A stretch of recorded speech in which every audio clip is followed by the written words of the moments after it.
restaurants, d'incubateurs et campus de start-up au monde, à Paris. Welcome to Station F.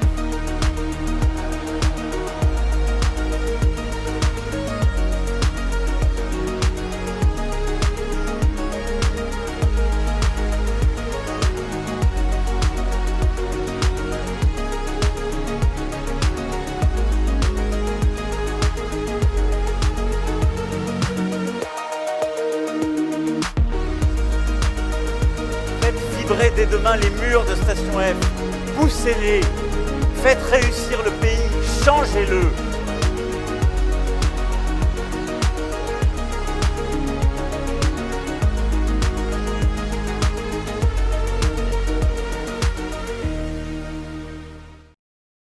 Bonsoir Madame Varza. Au nom de l'association Forum et Genius, j'aimerais vous remercier pour l'honneur et le plaisir que vous nous faites d'être ici parmi nous ce soir. Alors, j'espère que lors de votre passage à Lyon, vous avez eu l'occasion d'apprécier notre belle ville et puis qu'elle renforcera tout l'amour que vous avez pour la France.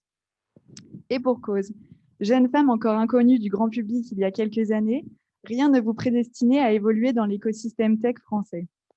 Vous êtes originaire de Palo Alto, en Californie, et née de parents intellectuels iraniens ayant quitté leur pays d'origine pour s'installer aux États-Unis afin de vivre le rêve américain. Vous héritez de leur passion pour la langue française. En effet, vous étudiez très tôt le français au lycée et vous obtenez une licence en littérature française à l'UCLA en 2006 après une année d'échange universitaire à Bordeaux. Puis de retour dans la Silicon Valley, vous travaillez pour Business France, où vous conseillez des entreprises qui souhaitent s'installer en France. Les grèves et les 35 heures ne vous font pas peur puisque vous vous en sortez avec brio en parvenant à implanter chaque année 3 entreprises en France. Mais cela n'est pas suffisant pour vous.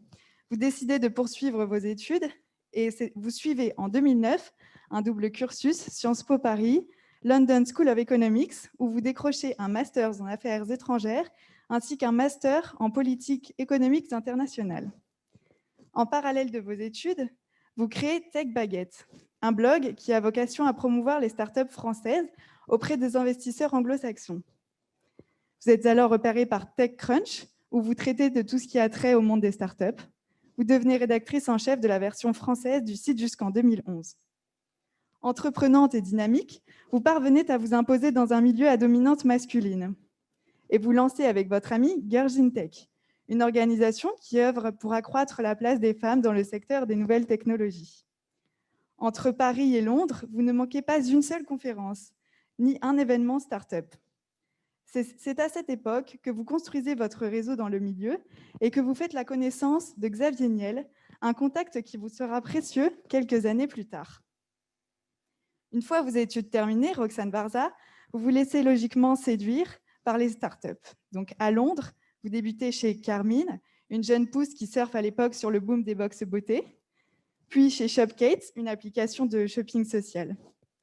En 2012, vous êtes contacté par Microsoft Ventures à Paris, qui souhaite alors développer son programme d'accompagnement de start-up. Vous y restez 3 ans et c'est alors que Xavier Niel vous sollicite pour exprimer ses idées sur le projet de la Halle Fraissinet qu'il vous confie à partir d'octobre 2015. Il fallait bien alors un projet aussi démesuré que Station F pour vous convaincre de quitter Microsoft. À 32 ans seulement, vous prenez la direction de Station F, le plus grand campus de start-up au monde, emblème du savoir-tech à la française. Vous y consacrez toute votre énergie. Station F accueille aujourd'hui plus de 1000 start-up sur 51 000 m². Chers EMiens, ce soir, nous avons la chance de recevoir une des femmes les plus influentes du monde de la tech, afin de partager avec nous son parcours, mais aussi pour nous donner sa vision du monde de l'entrepreneuriat en France et dans le monde. Je vous remercie et je vous souhaite un très beau visionnage. Alors, normalement, là, il y a plein de gens qui applaudissent, 500 personnes qui applaudissent, mais ils sont là, ils applaudissent depuis chez eux. Mais encore une fois, merci Roxane, malgré toutes ces difficultés, malgré les conditions sanitaires, vous êtes là et c'est un véritable plaisir. Et je vous le disais en off, c'est un véritable plaisir de vous accueillir à l'EM Lyon, qui est l'école par excellence de l'entrepreneuriat. C'est dans notre ADN, dans notre philosophie. Et voilà, on est heureux de Super. vous accueillir. Merci, merci. Le plaisir, c'est plutôt pour moi. Alors, j'avais une première question à vous poser. On en parlait avec Iris. L'idée, c'est vraiment de savoir qui vous êtes au fond. Et pour savoir qui vous êtes, il est intéressant de commencer par le commencement, c'est-à-dire l'enfant. Donc, qui était cette petite Roxane aux États-Unis, à la Silicon Valley, l'Iran, la Silicon Valley, la tech? Vous étiez qui comme enfant? Comme enfant, waouh, je parle jamais de mon enfance. Qu'est-ce que je peux raconter? Non, je pense que un élément qui peut peut-être aider à comprendre aussi pourquoi j'ai quitté les US, c'est aussi parce que j'étais je me sentais pas à ma place aux US, même si ça peut paraître bizarre. Donc mes parents iraniens, j'étais très attachée à la culture. À la maison, je sentais que j'étais iranienne, et quand je quittais la maison et j'allais à l'école, j'étais américaine, mais je sentais que c'était pas moi. Et je pense, en fait, Palo Alto, je pense que c'était un super endroit pour être enfant. J'étais entourée par la tech, mais je n'étais même pas consciente quand j'étais enfant. Donc, je me rappelle les premières fois que j'ai entendu les noms comme Google et compagnie, mais c'était un peu naturel, quoi. Tout le monde en parlait, il fallait tester des choses. Voilà, je pensais que tout le monde vivait comme ça. Mais puis, il y avait le 11 septembre qui a un peu juste tout changé pour moi. J'ai vu le pays d'une autre façon. Je me disais, est-ce que j'ai vraiment envie d'être ici avec des gens, voilà, toutes les blagues sur l'Iran et tout ça. Je pense que mes parents, ils ont dû vivre la même chose au moment de la révolution en Iran et quand ils ont quitté le pays. Mais en écoutant tous ces commentaires jour après jour, et à chaque fois que quelqu'un te rencontre, tu te dis, en fait, j'ai juste pas envie de ça, quoi. J'ai envie que les gens me connaissent pour moi et pas pour les clichés qu'on voit dans les médias. Et c'était étrange, mais j'étais venue ici pour un échange à Bordeaux, et c'était la première fois que quand les gens me parlaient de d'où tu viens et tout, c'était avec de la curiosité pour la première fois. L'Iran, c'est quoi l'histoire? Voilà, on a entendu telle chose, c'était pour la première fois pas des terroristes, ça faisait plaisir. Et donc voilà, j'avais un peu l'impression d'avoir peut-être trouvé ma place, même si je connaissais si peu. Donc c'est pas l'enfance, parce que c'était plutôt ça, c'était, je sais plus quel âge j'avais quand c'était en septembre, mais voilà, ça vous donne peut-être quelques éléments. Merci. Et donc, vous avez fait, Anastasia, on a parlé un petit peu, vous avez fait vos études à UCLA, vous êtes allée à Sciences Po Paris, à London School of Economics, et donc rien en particulier ne vous prédestinait au monde de l'entrepreneuriat. Qu'est-ce qui vous a lancé là-dedans, finalement? Ouais, en fait, en effet, rien. Et mon père, quand j'étais enfant, je me rappelle qu'il voulait me montrer, c'était le week-end, je pense que j'avais 12 ans, et il me disait, viens, je vais te montrer comment on fabrique un ordinateur. J'étais genre, non, surtout pas. Mais en fait, quelques années plus tard, un de mes premiers jobs, c'était chez Business France. Enfin, aujourd'hui, c'est Business France. À l'époque, ça s'appelait l'AFI, parce que ça change de nom chaque année. Mais Business France, et mon objectif, c'était d'aller, entre guillemets, vendre la France aux startups de la Silicon Valley. La zone que j'avais, c'était San Francisco, donc il n'y avait que de la tech quasiment. Et donc, à l'époque, j'avais commencé en 2007. Mon job, c'était d'aller convaincre les Twitter et Facebook et compagnie qui n'avaient pas encore des bureaux en France qu'il fallait y aller.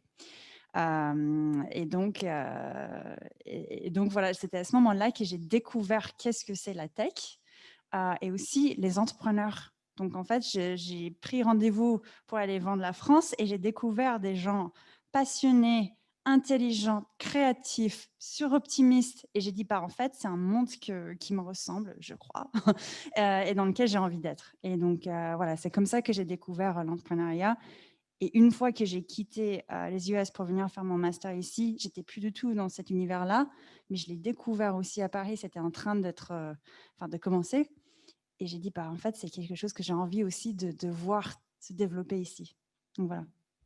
Parce qu'il faut souligner que vous étudiez le français à UCLA, c'est ça? Et pourquoi cet amour pour la France, vous, l'américaine, l'iranienne, vous qui étiez si proche du Mexique aussi, enfin l'espagnol, comment il est venu L'amour s'explique pas, ça s'explique pas.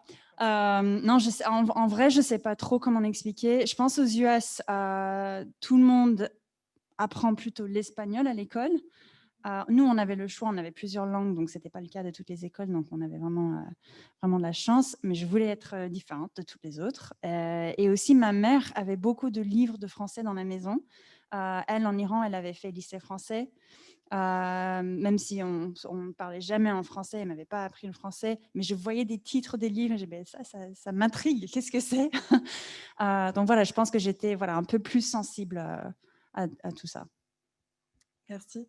Et vous parliez justement des entrepreneurs que vous avez rencontrés. D'après vous, qu'est-ce qui fait un bon entrepreneur? Parce que je pense que parmi les gens qui nous écoutent, il y en a qui aimeraient lancer leur start-up et qui seraient friands de vos conseils.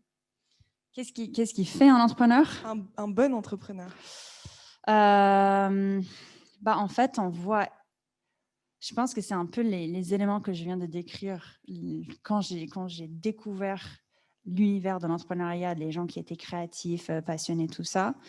Mais je pense, en fait, quelque chose qu'on peut oublier facilement, c'est un marathon. En fait, c'est dur. Quand les gens lancent des startups, peut-être qu'ils imaginent, je vais faire ça 2-3 ans. En fait, non. Vous allez faire ça peut-être 10 ans. Peut-être, je ne sais pas, j'ai écouté un podcast récemment où les fondateurs de Samsung, il est plus vivant, évidemment, mais les gens qui sont là aujourd'hui racontaient à l'époque, il était en train de faire un plan de 300 ans d'entreprise. Donc voilà, quand je parle de marathon, je parle de ça. Et souvent, quand les gens se lancent, ils disent ça va être marrant, on va faire ça quelques années, on va voir si ça prend. Non, il faut être vraiment passionné du problème et pas forcément la solution. La solution que vous allez créer, ça va changer des milliers de fois. Le client, il va donner tellement de feedback que ça ne va plus ressembler à ce que vous avez imaginé au départ. Mais le problème, il va rester le même et il faut adorer ce problème. Donc voilà, je pense que c'est vraiment ça qui fait un bon entrepreneur. On parle d'entrepreneuriat, on parle des entrepreneurs et vous en avez rencontré beaucoup chez Microsoft, à Station F. Est-ce que vous pouvez nous raconter l'histoire de Station F? Comment vous en êtes arrivé là, cette rencontre avec Xavier Niel, ce projet pharaonique? Est-ce que d'ailleurs vous vous rendez compte de tout ce qui s'est passé? Est-ce que à votre âge, vous vous disiez, voilà, je serai à la tête du plus grand campus de start-up au monde, ou c'était un pur hasard? Je peux raconter comment ça s'est fait. C'était un peu ce qui était présenté dans l'intro, avec beaucoup de détails d'ailleurs. J'ai rencontré Xavier quand j'étais à un événement chez Microsoft. Donc, c'était à l'époque où Steve Ballmer était PDG de Microsoft. Il était de passage à Paris pour un grand événement. Il y avait beaucoup de grands patrons. Il y avait des pitchs de start-up. Voilà. Donc, à la fin de l'événement, quelqu'un m'a demandé si je voulais rencontrer Xavier. J'étais trop timide. J'ai dit non, pas vraiment. Et Xavier m'a dit je lis TechCrunch. J'ai lu tes articles, super. Et je pensais que c'était une blague, mais voilà. Et on est resté en contact. Et quelques années plus tard, j'ai reçu un mail me demandant si j'avais du mal avec le décalage horaire. Je suis là, je ne connais pas Xavier si bien, je ne sais pas du tout ce qu'il veut me demander là. Et il m'a expliqué qu'il avait ce projet. Il voulait quelqu'un surtout pour visiter des espaces similaires dans plein de différents pays, pour un peu s'inspirer, partager des idées. Donc, comme j'étais chez Microsoft à ce moment-là, je ne pouvais pas aller visiter plein de différents pays, mais j'étais aux US quand il m'a envoyé le mail. J'allais rentrer en France, j'allais souvent à Londres. Je me disais, je peux faire, je sais pas, 3-4 pays comme ça. Et après, j'ai envoyé un mail juste avec des bullet points de, voilà, il faut des prises, des box téléphoniques et je ne sais plus quoi d'autre j'ai mis dans le mail. Et il m'a dit, super, viens, on va rencontrer mes architectes. Et moi, je croyais que c'était plus par politesse, mais comme je comprenais strictement rien à ce point avec les archis, et ensuite il m'a proposé un deuxième rendez-vous avec les archis, j'ai dit en fait, je pense qu'il faut plus m'inviter sauf s'il y a vraiment une raison. Et il m'a dit dis-moi ce que tu as envie de faire dans ce projet. Et juste en écoutant, en imaginant tout ce que ça pourrait être, j'ai dit j'ai envie de tout faire. Et ça s'est transformé en ça. Et donc voilà, j'ai commencé, comme c'était dit, ça a mis un peu de temps pour se mettre en place, mais en octobre 2015, j'ai commencé seule et j'ai recruté les différents membres de l'équipe quelques mois plus tard. Et voilà, c'est allé très très vite par la suite. C'est assez incroyable. On va passer un petit peu à des questions sur l'état des lieux de la tech en France et dans le monde, parce qu'on est assez curieux de votre point de vue, justement. Est-ce que vous pensez que la France aujourd'hui est un pays propice à la création de start-up? On entend souvent parler de démarches administratives, des incubateurs, on ne sait pas trop ce que c'est, l'accès aux informations, le soutien de l'État. Est-ce que vous pensez que la France est bien placée sur ce point? Complètement. Déjà, je pense qu'il y a plusieurs éléments à prendre en compte. Premièrement, il n'y a pas d'écosystème parfait. Deuxième, c'est que la France a fait énormément de progrès, même sur des sujets administratifs, sur plein de différents sujets. Quand je venais de quitter les US en 2009, les gens croyaient que j'étais complètement cinglée. Ils me disent, si tu aimes bien les startups, tu viens de San Francisco, tu restes là-bas, ne viens surtout pas en France. Et aujourd'hui, les gens aux US sont en train de me demander comment je fais comme ça, comment je peux quitter les US et venir m'installer à Paris ou je ne sais pas où en France pour innover, parce que ça ne se passe plus aux US. Donc voilà, c'est un énorme changement que j'ai vu. Et puis je pense aussi qu'on a vécu des gros changements géopolitiques aussi ces dernières années. On l'a un peu vu avec Station F, avec les candidatures qui viennent maintenant des différents pays. Le pays qui nous envoie le plus de candidatures après la France, c'est les US. Ensuite, la Chine. Souvent, les gens, ils n'y croient pas. Mais ça montre aussi qu'on a vraiment quelque chose ici. Et de plus en plus d'investisseurs étrangers commencent à regarder ce qui se passe en France parce qu'ils entendent parler de la qualité de start-up. Donc, San Francisco aujourd'hui, bien trop cher pour plein de raisons. Donald Trump, impossible de faire venir des personnes des différents pays. Donc voilà, c'est plus très intéressant de peut-être créer une start-up là-bas. Je ne dis pas que les start-up vont partir, mais les gens commencent à se dire où est-ce que je peux aller pour créer ma start-up. Et pareil pour Londres avec le Brexit. Donc la France a vraiment émergé comme un leader potentiel si on regarde plus ces écosystèmes classiques. Mais du coup, est-ce que vous direz que c'est plus par défaut? Parce qu'à chaque fois, vous dites que c'est Donald Trump aux États-Unis, le Brexit, enfin, un certain nombre de choses. Mais est-ce qu'on peut dire, à contrario, qu'il y a une spécificité française? Vous avez parlé des talents, par exemple. Voilà. Complètement. Je n'ai pas mentionné Macron, on peut penser tout ce qu'on veut du président actuel, mais il a un discours qui est très pro-entrepreneuriat.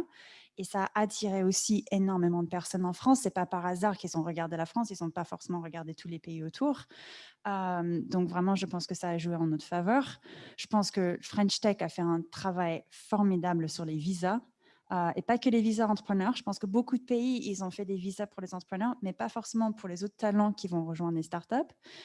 Et sinon, aujourd'hui, on voit que la France est devenue leader pour tout ce qui est financement en termes de nombre de levées de fonds. Donc, ça veut dire pour tout ce qui est vraiment early stage, en amorçage, c'est le pays où c'est le plus facile à trouver de l'argent. Ça, c'est grâce à BPI France, évidemment, en grosse partie. Et aussi, les ingénieurs français, tout le monde en parle. La Silicon Valley, ça coûte 4 fois plus cher. Donc, beaucoup de startups commencent à regarder comment mettre leurs équipes de dev en France. Et je pense que tout ça, et puis il y a tout le reste de l'infrastructure qui va avec, mais je pense que tout est là, quoi. D'accord. Donc, il n'y a pas d'ombre au tableau.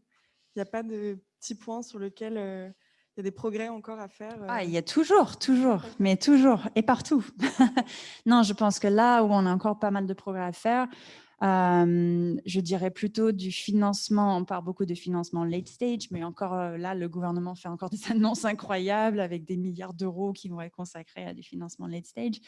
Les business engines qui sont encore peut-être la culture de business engine n'a pas été assez promue.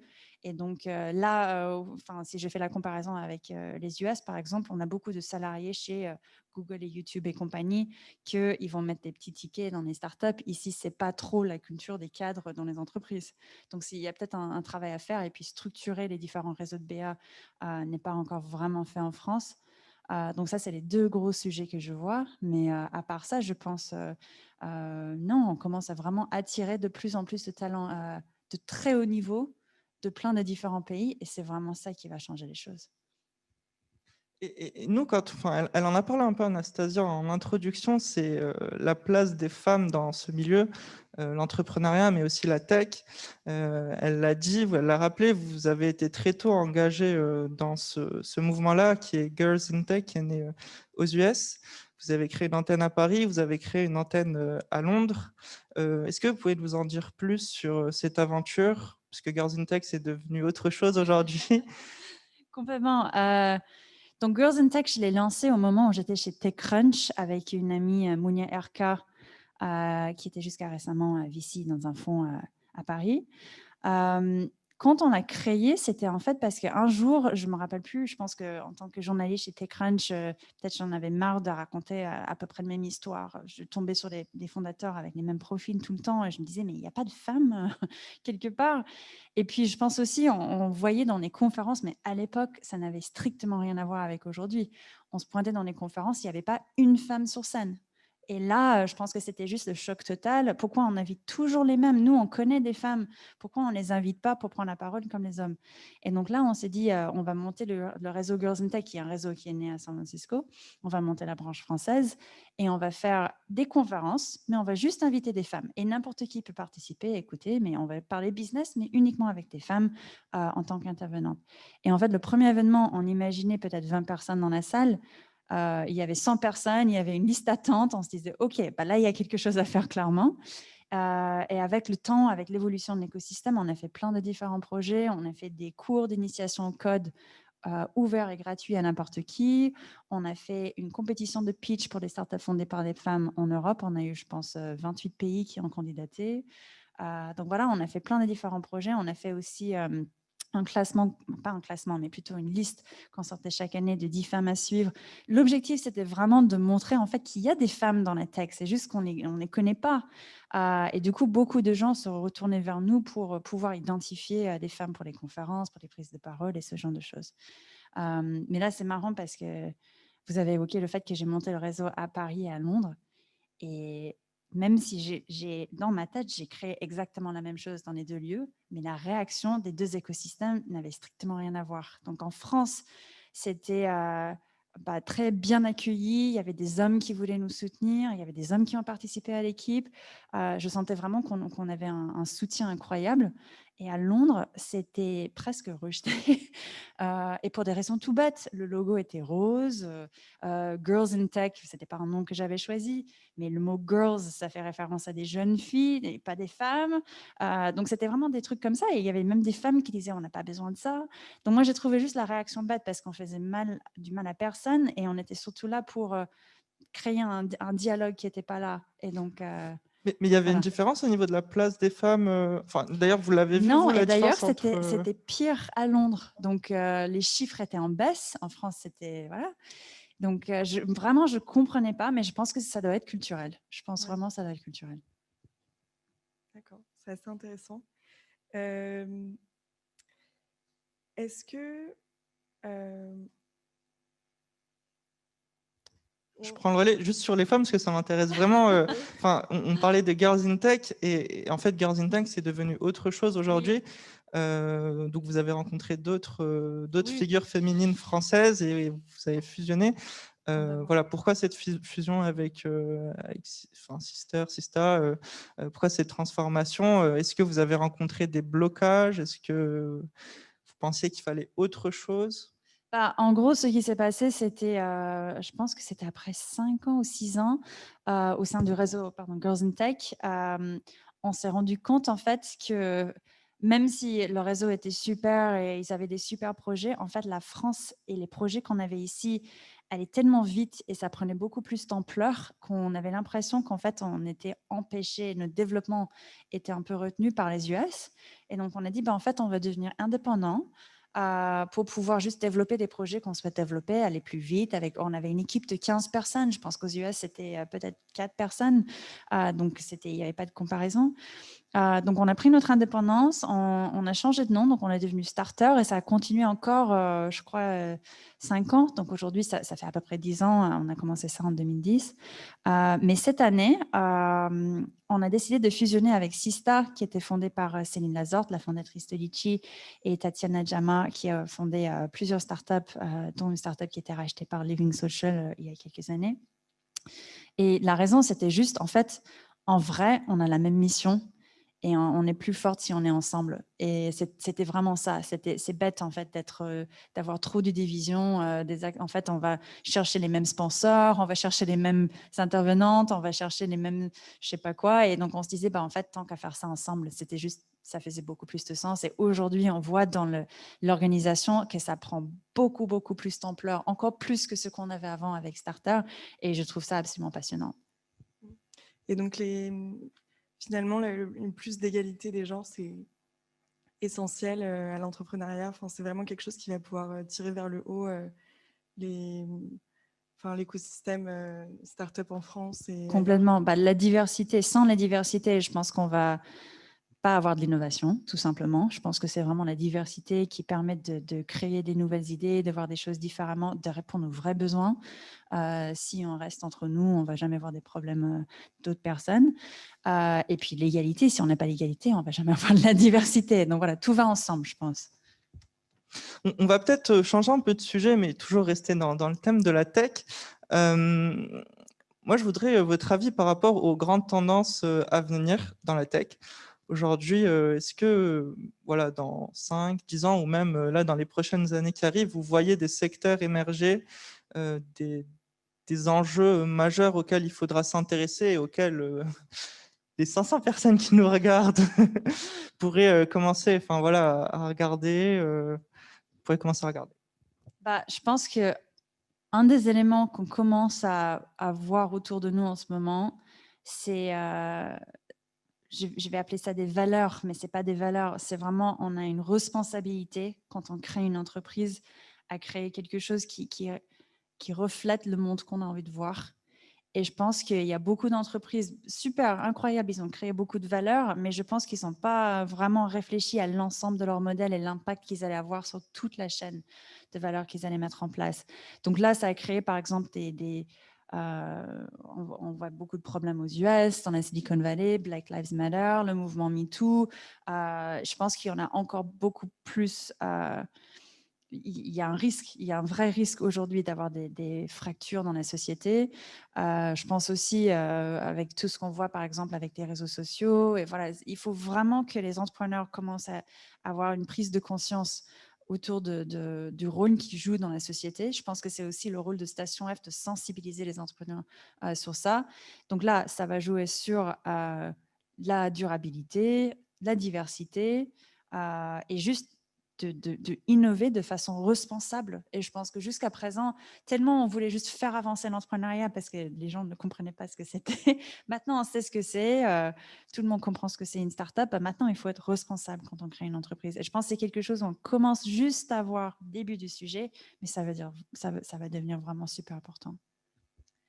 Et justement, concernant les tendances futures, à votre avis, est-ce que la crise sanitaire du Covid-19, ça a été plutôt une source d'opportunité pour les entreprises ou au contraire, va poser des problèmes futurs?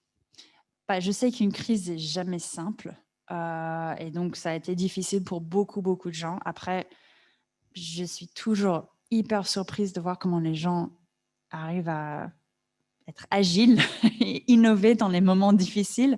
Donc, ce qu'on a vu à Station F, par exemple, moi, j'imaginais que beaucoup de nos startups allaient avoir du mal à trouver leur marché. Finalement, beaucoup ont fait des pivots très, très rapides, ont mobilisé ce qu'ils avaient déjà construit pour faire autre chose pendant le confinement. Donc, il y avait par exemple une startup qui avait, je ne sais pas, il faisait des livraisons de repas. Et il a utilisé ses flottes pour faire des livraisons de repas aux hôpitaux. Donc, je trouvais, il y avait vraiment des réflexions assez incroyables. Et même aujourd'hui, on voit qu'il y a beaucoup de nouvelles opportunités qui se créent. Donc là, par exemple, une start-up qui travaillait dans le domaine, ou qui travaille toujours d'ailleurs, dans le domaine de voyage. C'est un domaine qui est encore très impacté. Mais en fait, leur solution, la start-up s'appelle Tarmac Technologies. La solution à la base, c'était pour toutes les procédures qu'il fallait mettre en place pour préparer les avions. Aujourd'hui, il y a encore plus de procédures avec le Covid. Donc vraiment, ils ont complètement réussi à intégrer toutes les mesures Covid dans leur solution. Mais il faut agir très, très vite.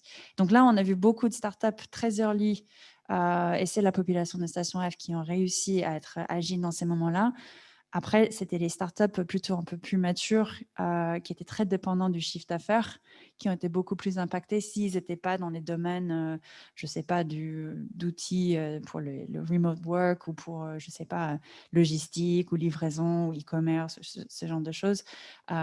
Mais les aides étaient vraiment faites pour eux aussi. Donc là, je pense qu'on a eu pas autant de dégâts que ça. Il va y avoir des startups qui ne vont pas survivre, ça c'est sûr, mais beaucoup moins de startups que ce que j'aurais pensé. Vous avez parlé un peu de ces startups Tarmac, d'autres startups qui vous ont un peu inspiré ou qui vous ont en tout cas impressionné. Beaucoup, vous la voyez trop. venir la question.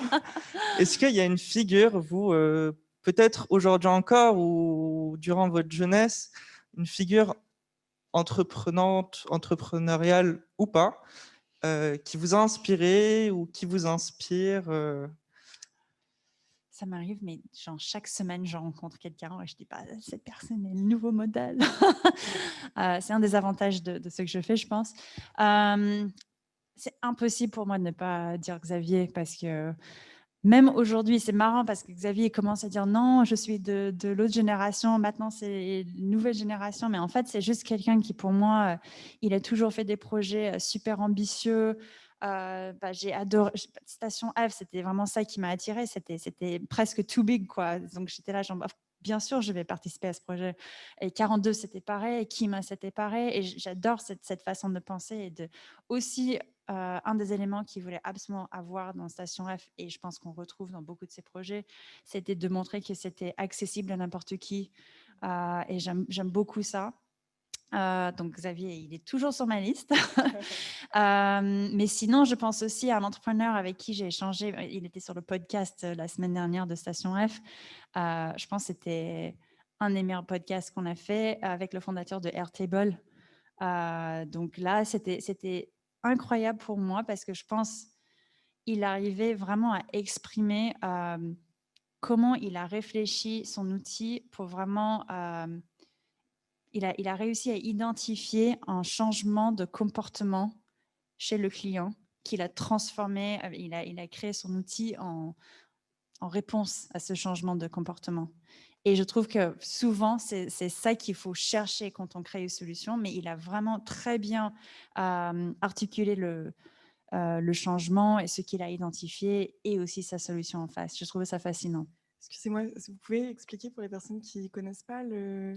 Airtable, c'est souvent vu comme un concurrent d'un Excel ou un Google Sheet.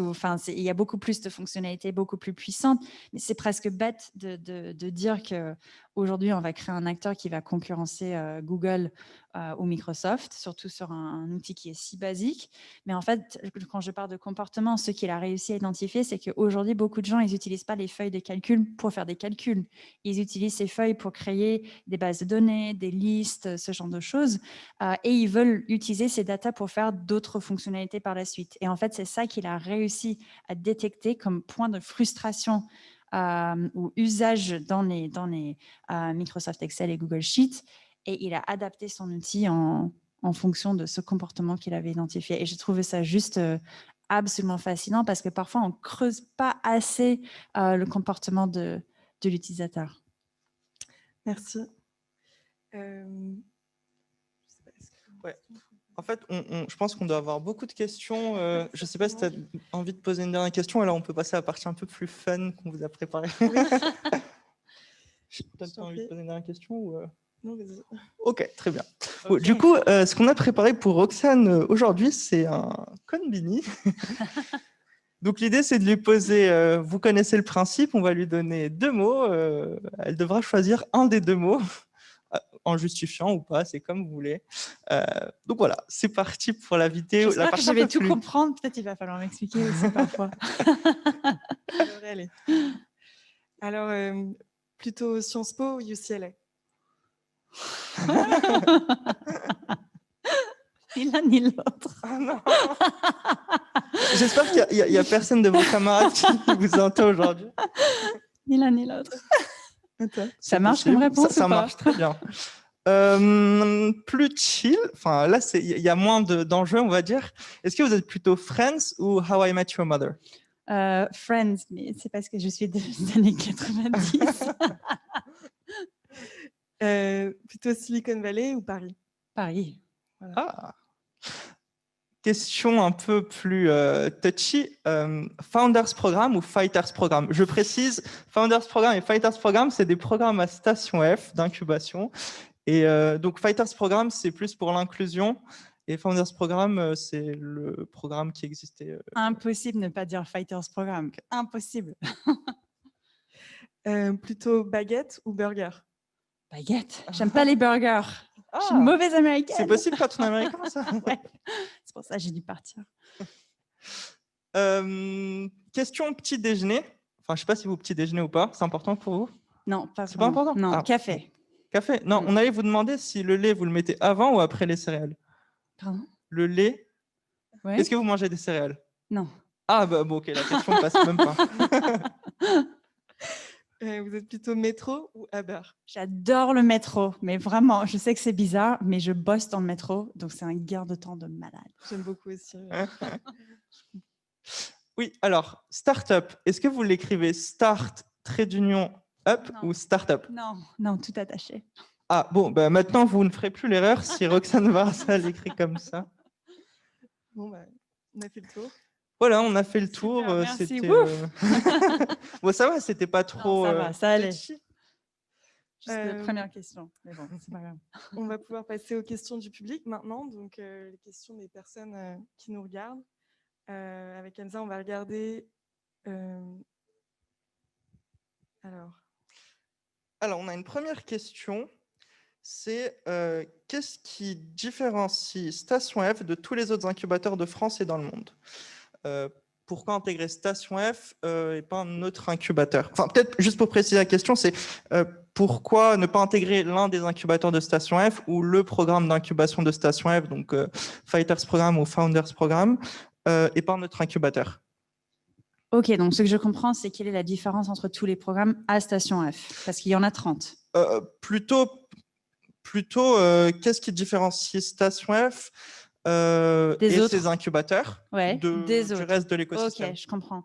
En vrai, ça dépend de votre projet et ce que vous recherchez. Donc, je pense que ce qui pourrait différencier Station F, c'est vraiment déjà sa taille, le fait qu'on regroupe beaucoup d'acteurs différents sur un seul lieu. Donc, par exemple, si on vient à Station F pour intégrer, je dis n'importe quoi, le programme LVMH, mais on souhaite travailler avec Microsoft qui fait un programme juste en face, en fait, vous avez accès à tous les acteurs qui sont sur place à Station F. Et pas que les acteurs qui ont des programmes. Donc là, j'ai dit, il y a 30 programmes différents, 28 qui sont faits avec des partenaires et 2 qui sont faits par l'équipe Station F, mais il y a aussi beaucoup d'autres ressources qu'on a mis en place. Par exemple, la French Tech avec une 30aine de services publics. On a une zone investisseur. Il n'y a pas vraiment de présence physique d'investisseurs, mais on a un réseau d'investisseurs aujourd'hui avec plus de, je pense, 130 fonds. Il y a aussi un makerspace. On a des bureaux de mentoring, donc ça veut dire des équipes de Google, Apple, Amazon et OVH sur place à Station F. Et aussi, on a une extension co-living qui permet à 600 personnes qui travaillent chez nous de se loger à 10 minutes de Station F. Donc, tout ça, c'est un peu, ça fait partie de notre univers, mais évidemment, il y a encore des sujets qu'on ne traite pas dans nos programmes. J'essaie de réfléchir. Est-ce que j'ai un exemple en tête? Non.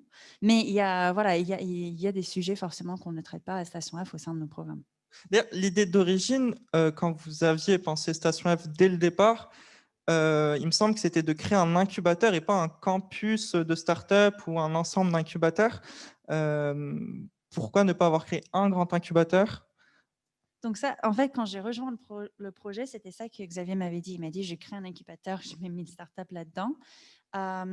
Mais avec le temps, on trouvait que c'était un peu réducteur parce qu'il y avait beaucoup d'éléments qu'on a à Station F qui ne sont peut-être pas dans un incubateur classique. Par exemple, l'ensemble des services que je viens de dire, par exemple, les logements, le grand resto qui fait quand même 1/3 de notre bâtiment. Donc, ce n'est pas des choses qu'on va retrouver habituellement dans un incubateur. Donc, on trouvait que les gens, peut-être, ils risquaient de mal comprendre ce qu'on fait. Et puis, avoir 1000 startups au sein d'un même programme, c'est quand même très compliqué. Même aujourd'hui, il y a des programmes qui sont les plus grands. Le Founders, c'est le plus grand chez nous. On a créé des mini-groupes de startups qu'on appelle des guildes de 10 startups parce que vraiment, les gens, pour créer pour pouvoir vraiment avoir un échange et se rencontrer, se connaître et vraiment être à l'aise pour partager des choses, il faut créer des petits groupes et pas rester à une énorme échelle. Et on pensait que voilà, vraiment pouvoir fragmenter les choses, c'était mieux. Merci. Quelqu'un d'autre demande, est-ce que vous auriez un conseil pour rejoindre Station F? Postuler. Pour rejoindre Station F, je pense que voilà, il y a beaucoup de choix. Donc, il y a parfois des gens qui pensent qu'ils peuvent seulement postuler à un programme. Non, vous pouvez postuler à plusieurs programmes. Vous ne pouvez pas faire 2 programmes en parallèle, mais vous pouvez faire des programmes l'un à la suite de l'autre. Donc voilà, je pense que ce que je conseille pour la plupart des programmes, mais ce n'est pas le cas pour tous les programmes, donc il faut bien regarder les critères, mais la majorité demande quand même une équipe à temps plein et un prototype pour pouvoir postuler. Et si vous avez déjà quelques chiffres, preuves de concept, des utilisateurs, des clients, quelqu'un qui teste, c'est top, mais pas obligatoire. Mais il y a quand même des exceptions. On a quand même un programme où vous pouvez venir sans équipe, sans idée. C'est lequel, du coup? C'est Entrepreneur First. Là, c'est une question, donc ça a trait un peu à, finalement, Girls in Tech, à la place de la femme dans ce secteur-là. Est-ce que vous, en tant que femme, vous avez déjà ressenti une sorte de plafond de verre qui vous empêcherait de progresser finalement dans la hiérarchie? Non, non, j'ai jamais vraiment senti ça. Je pense que tout ce que j'ai, moi, c'est des anecdotes un peu étranges où les gens me pensent que je suis stagiaire ou traductrice ou je sais pas quoi, mais c'est plus, ça me fait marrer plus qu'autre chose. Non, mais j'ai jamais senti limité, plutôt l'inverse même. Je pense que là, en ce moment, c'est vraiment, il n'y a pas eu de meilleur moment pour être femme dans ce milieu. Il y a beaucoup de ressources, il y a une prise de conscience, les gens commencent vraiment à faire attention à comment ils se comportent. Donc là, non, je pense que c'est vraiment un super moment pour se lancer, surtout si on est femme. Et une autre personne demande, selon vous, si il est possible d'allier vie perso et vie pro en étant jeune entrepreneur, ou est-ce que ça demande une implication tellement importante Ce qui est drôle, c'est que quand j'étais chez Microsoft, j'y arrivais pas. Et c'était juste parce que j'étais mal organisée et je savais pas dire non. Donc, chaque demande de rendez-vous, chaque demande d'événement, chaque demande de je sais pas quoi, j'avais l'impression que j'avais pas, moi, le contrôle. Avec Station F, j'ai su direct que je pouvais pas tout faire. Donc, il fallait vraiment choisir ses priorités, dire non à beaucoup de demandes. Et puis, un truc que j'ai appris à faire, que j'arrivais pas à faire chez Microsoft, c'était surtout, les gens, ils osent pas poser leurs questions par mail. Donc, ils vont envoyer un mail, ils vont demander un rendez-vous, mais en vrai, ils ont juste une question qui prend 5 minutes. Et là, j'arrive à dire à la personne, désolée, je vais pas pouvoir faire un rendez-vous, j'ai envie de vous aider, donc dites-moi clairement par mail de quoi il s'agit et je vais vous répondre. Et souvent, ça, c'est un gain de temps de malade. Donc aujourd'hui, vraiment, j'arrive à gérer les deux. Je pense que j'ai pas vraiment de problème. Et c'est aussi, il faut mettre des règles et des limites. Donc souvent, quand je rentre le soir, je dis, je regarde plus mes mails. Si l'équipe a une urgence, c'est par texto, c'est par Slack. À part, j'ouvre pas mon téléphone, sauf si je reçois quelque chose. Et ça m'aide beaucoup. Est-ce qu'il y a un profil d'entrepreneur qui ressort dans les projets à succès de Station F? Une sorte de profil type, donc j'imagine des qualités que vous retrouvez chez les plus successful, si on peut utiliser ce terme-là. Ouais, il y a beaucoup de startups que j'adore, donc c'est dur d'en choisir comme ça. J'adore l'histoire de Tally, donc c'est un de nos fighters qui a fondé une startup qui s'appelle Digital. Tally, c'est un ancien détenu qui avant il volait des voitures et maintenant il fait un système d'anti-vol de voitures. Et il avance mais extrêmement bien. Je pense qu'il avait un profil qui faisait que c'était très très dur pour lui de trouver un cofondateur, de trouver du financement. Mais il arrive à faire avancer son projet et à chaque fois que je parle avec lui, je suis impressionnée. Donc ça, c'est un des projets que j'adore. Autre projet que j'adore, Greg le pauvre, il m'a entendu parler de ce projet tellement de fois, mais c'est Néoplante. C'est une startup qui est sortie du programme Entrepreneur First. Donc ça veut dire que les deux cofondateurs sont venus sans se connaître, sans projet, et ils ont ils se sont retrouvés et trouvé leur idée au sein du programme Entrepreneur First. Donc, Néoplante, ils font des plantes qui sont capables de digérer plus de polluants qu'une plante normale. Et donc, j'ai hâte d'en avoir à Station F. Donc voilà, ça c'est juste 2 exemples qui me viennent à l'esprit comme ça. Sinon, impossible pour moi aussi de ne pas citer la première, entre guillemets, success story de Station F, qui est Recast AI. Donc, Recast, c'est fondé par une femme qui avait moins de 30 ans à l'époque et qui était sortie de l'école 42. Et avant, elle était artiste, donc je pense que le changement est assez incroyable. Elle a créé une entreprise qui faisait des chatbots en B2B et sa startup s'est fait racheter au bout de 6 mois par SAP. Et aujourd'hui, l'outil qu'elle a développé est intégré dans l'ensemble des produits de SAP. Donc, je trouve même en tant que rachat, parce que tous les rachats ne sont pas forcément un succès, mais elle m'avait dit, bah, franchement, on a réussi à trouver une place chez SAP que j'aurais jamais imaginé et je trouve ça super comme histoire. Je me permets juste de rebondir. Les entrepreneurs, vous les rencontrez souvent, tout le temps, très peu? Est-ce que vous avez le temps de discuter des problèmes de chacun comme ce que vous pouviez faire chez Microsoft Bah, au début, c'était très dur. Je pense première année de Station F, on était trop concentrés sur tous les problèmes. Les trucs à réparer, les trucs qui ne marchaient pas. Donc, malheureusement, j'avais trop peu de temps pour rencontrer les gens. Et là, en ce moment, je prends beaucoup plus de temps pour les rencontrer. Que les startups soient à Station F ou non, j'ai des moments dans mon agenda où si j'ai des demandes entrantes ou si j'entends parler d'une startup et j'ai envie de rencontrer, je vais faire un mail. Donc, j'arrive à faire minimum quelques startups par semaine. D'accord, parce que c'était une des questions, justement, si vous aviez un droit de regard sur les startups. C'est pas moi qui va décider. J'ai pas le. C'est pas votre rôle. Non, c'est vraiment un jury, c'est un comité, c'est plusieurs avis qui comptent. Donc c'est pas Roxane qui décide si vous venez à Station F ou pas. En revanche, nous on va malheureusement devoir bloquer si jamais il y a un problème de comportement par le passé. Mais sinon, parfois on a même des partenaires qui vont choisir complètement indépendamment leur startup et nous on va juste dire oui ou non sur la liste finale. Attention, question touchy. Est-ce que vous avez un autre projet perso à plus long terme, par exemple le secrétariat d'État? Parce que vous êtes française, vous avez été naturalisée. Ouais, c'était dur ça. C'est un exemple, mais c'est quoi vos projets à long terme? C'est marrant d'en parler aujourd'hui. Je pense qu'il y a quelques années, j'aurais dit politique, ça m'intéresse. Aujourd'hui, no way. Je pense que ça doit être fun pendant les 2 premières semaines où tout le monde te félicite et après, c'est juste, on te pourrit dans les médias. Non, en fait, c'est dur parce que je sens que Station F, en quelque sorte, c'est une start-up et donc il y a tellement de choses que j'ai envie de faire avec Station F et je vois tellement de possibilités et Xavier nous donne beaucoup de liberté pour aussi avancer un peu comme on souhaite. Donc aujourd'hui j'ai du mal à voir ce qui arrive après Station F. Mais après, j'ai encore envie j'ai commencé récemment à faire quelques investissements, des tout petits investissements parce que j'ai des moyens vraiment limités. Donc voilà, je pense que c'est un peu dans l'investissement que peut-être je vais essayer de creuser un peu plus et j'ai envie, je découvre des passions pour des trucs que j'aurais jamais imaginé, genre le SaaS. Quoi ? Le SaaS, les logiciels pour les entreprises.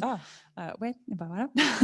Et donc voilà, je pense que parfois, juste en parlant avec des gens et transmettre leur passion, je dis, moi j'ai envie de faire ça aussi, c'est dingue. Ça veut dire entrepreneuriat, enfin ça veut dire se lancer. Mais parfois je peux intégrer ces idées dans Station F. Investir dans les startups, ce n'est pas incompatible avec ce qu'on fait. Lancer un logiciel, on a aujourd'hui un logiciel qu'on a développé en interne à Station F, donc ce n'est pas non plus incompatible. Donc, il y a encore beaucoup de choses que je sens qu'on peut faire au sein de Station F. Donc, non, je ne vois pas trop de ce que je pourrais faire en plus pour le moment. Quelqu'un demande s'il est possible de venir à Station F juste pour regarder, rencontrer les entrepreneurs. Complètement possible. En Covid, on a arrêté les visites publiques. Mais il y a des espaces qui sont encore accessibles au public et je pense qu'on va peut-être trouver un moyen d'accueillir des personnes qui nous contactent pour des visites en direct. Donc, si vous voulez visiter, aujourd'hui, il n'y a pas de créneau qui est disponible sur le site, mais vous pouvez envoyer un mail à visite au pluriel en anglais, visits@stationf.co. Alors, je reviens sur la question. Bon, il l'a mise en rouge, mais je reviens dessus parce que quelqu'un l'a posé. C'est ce que je vous disais tout à l'heure. Pourquoi vous êtes vraiment pas lancé? Enfin, vous avez gravité autour de cet écosystème entrepreneurial, mais est-ce qu'on peut dire que vous avez été entrepreneur avec Station F? Pourquoi vous n'avez pas créé votre propre entreprise? Ouais, je ne sais pas si on peut dire que j'étais entrepreneur avec Station F parce que le rôle. Xavier nous a vraiment facilité les choses. Donc, je ne sais pas. Aujourd'hui, on est obligé de générer de l'argent et être à l'équilibre chaque année. Donc, et ça, c'est quelque chose qu'on arrive à faire. Mais au départ, je pense que si on avait dû aller chercher de l'investissement pour lancer le projet, ça aurait été complètement différent. Donc, je ne sais pas si en réalité, on peut dire ça. Mais pourquoi je n'ai pas lancé moi-même une start-up? En fait, tout à l'heure, on a évoqué que j'ai passé quand même je suis passée par 2 startups à Londres, donc une boîte qui était dans les box beauté, quand c'était des box beauté partout, et une boîte qui faisait du social commerce. Et en fait, à ce moment-là, j'ai découvert que c'est exactement ce que j'évoquais tout à l'heure, il faut être vraiment passionné par le problème. Le problème qui me passionne, c'est des entrepreneurs. J'adore découvrir plein de différents sujets. J'adore parler comment on met son idée en œuvre, comment on se lance, les différentes problématiques liées à comment on crée son entreprise, comment on recrute des gens, on lève de l'argent. Donc, c'est ça ma passion. Et si je me concentre sur quelque chose, je ne sais pas, e-commerce, je suis trop loin. Et j'arrive pas à me concentrer. À l'époque, je me rappelle, j'étais trop frustrée de parler de e-commerce toute la journée. Je trouvais ça horrible pour moi. Donc, c'est pour ça que je n'ai pas encore fait le pas d'aller dans ce sens-là, je pense. Une personne demande, est-ce que la RSE est le fondement d'une bonne start-up aujourd'hui? Est-ce que c'est essentiel? RSE, on parle de responsabilité d'entreprise. Ouais, ok. J'ai un avis un peu partagé parce que je pense que c'est utilisé en quelque sorte pour faire du greenwashing ou du goodwashing de son entreprise, de dire ça, c'est des choses qu'on fait qui sont bien et le reste, on fait ce qu'on veut. Donc, je dirais non. Je dirais que ça doit vraiment toucher l'ensemble de la réflexion de l'entreprise. Toutes les actions que vous mettez en place, ça doit commencer par les valeurs et la mission de la boîte. Et après, oui, ça peut aller dans une direction RSE, mais c'est pas vous définissez la boîte et vous mettez des RSE en place par la suite. C'est pas la solution. D'accord. Question peut-être difficile, mais peut-être que vous avez une petite routine. C'est quoi votre journée type? En tout cas, une routine qui revient régulièrement. Vous parliez des textos, enfin des mails dans le métro. Oui, c'est ça.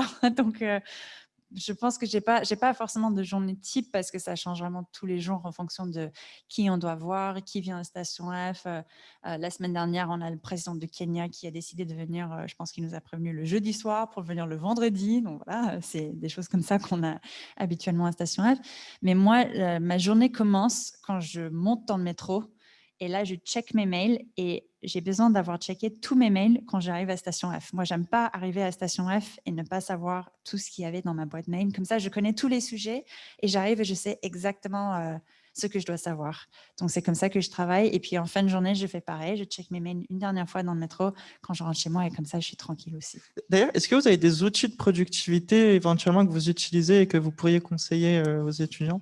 En vrai, je pensais il y a très longtemps que c'était... je dis pas que les outils ne comptent pas, mais je pense qu'il y a tellement d'outils et j'étais à la recherche de l'outil parfait pendant très longtemps. J'ai téléchargé plein d'applis dans tous les sens et je me perdais. En fait, pour moi, j'ai besoin de rester vraiment très simple.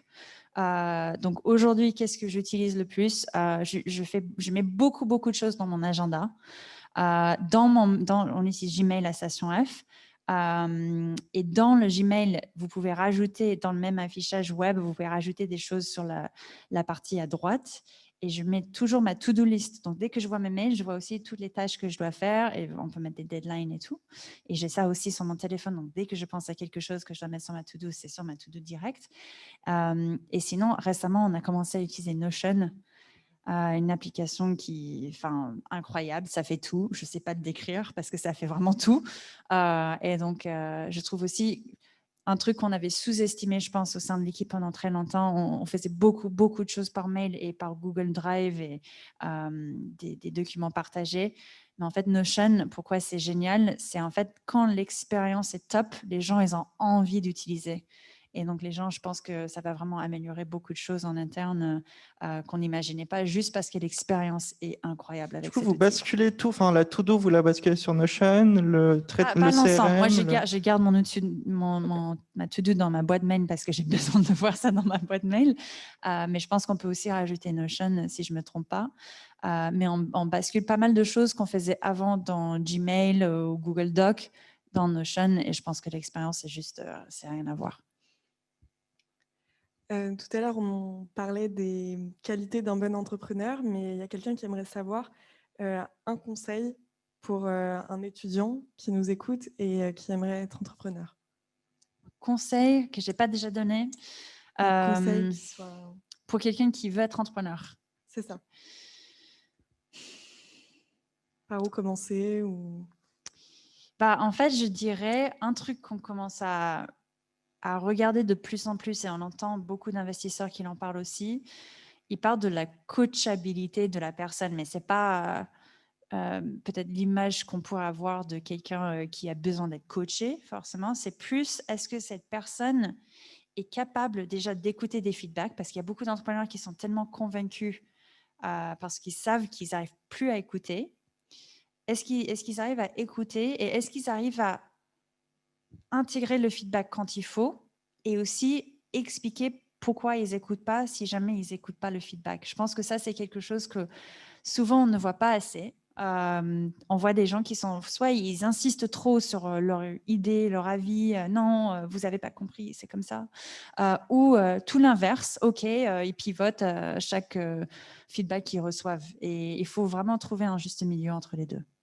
D'ailleurs, c'est une question qu'on ne vous a pas posée tout à l'heure, mais vous aviez participé, ou organisé les FailCon, c'est ça? Oui. Et c'est-à-dire les fails de l'entrepreneuriat, une convention autour des ratés en fait des startups. Est-ce que vous en avez, est-ce que vous pouvez dire que vous avez des fails dans votre parcours? Complètement. Forcément, on a des fails tout le temps. Je pense que ça peut être des mini-trucs qu'on gère mal. Ça peut être des gros projets qui n'arrivent pas à aboutir. Un projet que j'avais lancé, mais j'ai abandonné très vite, j'avais mon blog Tech Baguette. Et quelques années plus tard, j'étais en contact avec quelqu'un d'autre, un autre Américain, qui avait un blog qui s'appelait Rude Hitchhiker. Et en fait, on s'est dit, pourquoi on ne fait pas quelque chose ensemble et on va appeler ça Rude Baguette. Et en fait, le blog, il a été créé, on a cofondé à 2. Et vite, on a compris qu'en fait, les rôles de chacun, on n'arrivait pas. En fait, on voulait faire les mêmes choses, ça ne marchait pas, on avait des avis trop différents. Et en fait, j'ai décidé juste de complètement lâcher le projet parce que je n'avais pas l'énergie pour me battre pour un blog à l'époque, même si je trouvais que le projet avait beaucoup, beaucoup de potentiel. Et ça s'est développé d'ailleurs, il a développé par la suite. Mais je pense qu'une des erreurs que j'ai faites, et une erreur que je vois beaucoup d'entrepreneurs répètent potentiellement avec leurs cofondateurs, c'est qu'ils n'arrivent pas à bien définir les choses dès le départ. Souvent, on se met avec un ami, on dit on va lancer ça, on ne va pas trop réfléchir à tous les détails maintenant, on va voir si ça marche, on va réfléchir plus tard. Grosse erreur, mettez tout sur le papier dès le départ parce que si ça foire ou si ça marche, il faut avoir quelque chose de clair et simple à écrit quelque part. Donc voilà, ça c'est un feedback qu'on a souvent entendu et j'ai vu des startups qui ont réussi à lever beaucoup d'argent et après, c'était toujours revenir aux mêmes choses. On n'a pas à la même chose, on n'a pas défini qui faisait quoi et comment au début. D'accord. Merci. Non, vas-y. Oui, il y a une question sur le business model de Station F. Finalement, comment vous faites pour vous rémunérer chez Station F? Enfin, pas vous, Roxane Varza, mais Station F, comment Station F gagne de l'argent? Ouais, super question, parce qu'il y a beaucoup d'incompréhension. Donc déjà, Station F est entièrement privée. Il n'y a pas d'argent public dans le projet. Entièrement financé par Xavier Niel.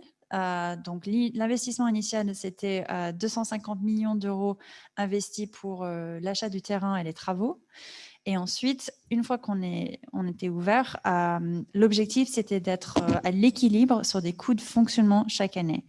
Donc, nous, on n'a pas besoin, heureusement, de rembourser Xavier sur son investissement initial. Et donc, comment nous, on génère l'argent pour être à l'équilibre chaque année? C'est vraiment aujourd'hui beaucoup de modèles différents immobiliers. Donc, on va louer des espaces événementiels, des bureaux, des postes de travail et des bureaux privés. On va aussi avoir des modèles différents pour les restaurants, le café, mais c'est beaucoup de location d'espace qu'on va faire. Merci. Quelqu'un demande comment mettre toutes les chances de son côté pour entrer en VC à la sortie de son école, donc en Venture Capital. En fait, en ce moment, il y a une explosion de formation et d'outils pour tout le monde qui veut devenir investisseur. Donc, je vois des fellowships qui permettent d'aller passer du temps avec des investisseurs. Je vois des plateformes qui permettent de sourcer des deals et les fonds peuvent regarder qui a sourcé le deal et potentiellement vous contacter si c'est des projets intéressants. Je vois des écoles pour faire du angel investing. Donc vraiment, c'était tout d'un coup, je pense que c'était peut-être le Covid, j'en sais rien.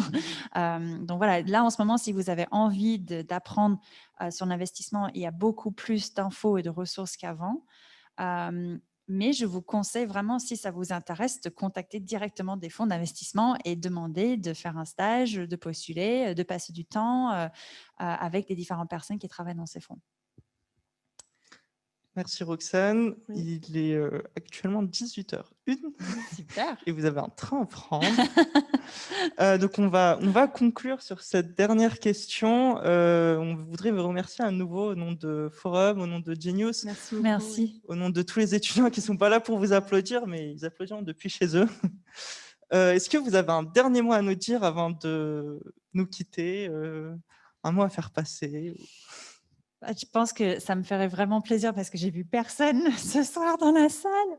Il y avait quand même quelques personnes. Il y a 3 personnes, mais ce n'est pas des PGE parce qu'ils ont le droit d'être là. Mais vraiment, je pense que ça nous ferait plaisir s'il y a des personnes qui souhaitent venir à Station F ou si on peut vous aider avec vos projets. Vraiment, n'hésitez pas à nous contacter. On est là pour ça. Moi, je réponds à tous mes mails. Mon mail, il est accessible en ligne, mais c'est Roxane avec 2 N @stationf.co. Vous pouvez m'envoyer vos questions. Je ne vais pas pouvoir faire les rendez-vous avec tout le monde, mais je réponds à toutes vos questions. Donc vraiment, n'hésitez pas. Et je pense que ça, c'est le meilleur conseil que je peux vous donner pour tout ce que vous avez envie de faire. N'ayez pas peur, lancez-vous et posez vos questions, contactez des gens, soyez proactifs. Voilà. On va vous applaudir. Merci beaucoup.